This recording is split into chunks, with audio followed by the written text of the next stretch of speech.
Well, since there have been several terms used, avant-garde, underground, experimental films, I don't think any of these are applicable, but generally all three of these terms apply to a kind of film that's usually made by an individual as distinct from a studio type of situation, and that's a film that expresses that individual's work and is oriented to art. That is, that the individual feels himself more related to art in music, poetry, and so on than he does to commercial filmmaking as it generally goes.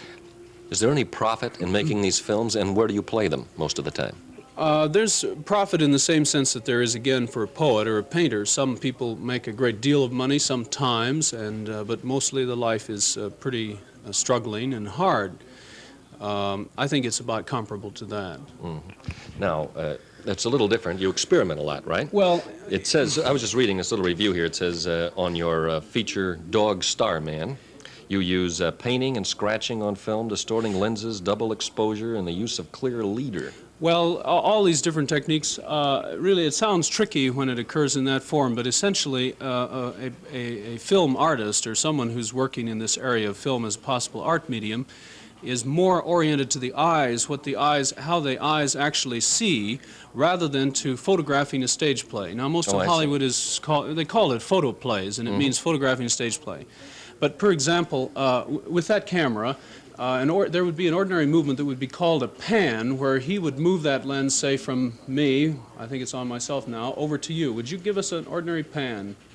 Smooth and so on like that. Now, per se, the eyes can't actually see that way. Anyone can try this in their room. If they try to move their eyes steadily across a room to make a pan with vision, it's the impossible. The eyes do actually, in fact, instead do this. They jump around. If you would make that same pan again, and while you make it, use the zoom lens very swift and extremely so that you would pick up little bits of objects as you make that pan. Quick cuts, You want to right? try that? Yeah.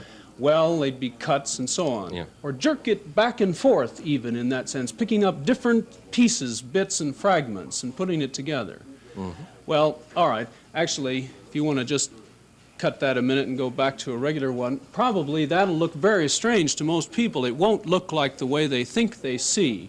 For one thing, he'd have to practice for hours and hours with a camera, such as I do, hand-holding it and working along with his eyes to get accomplished at that.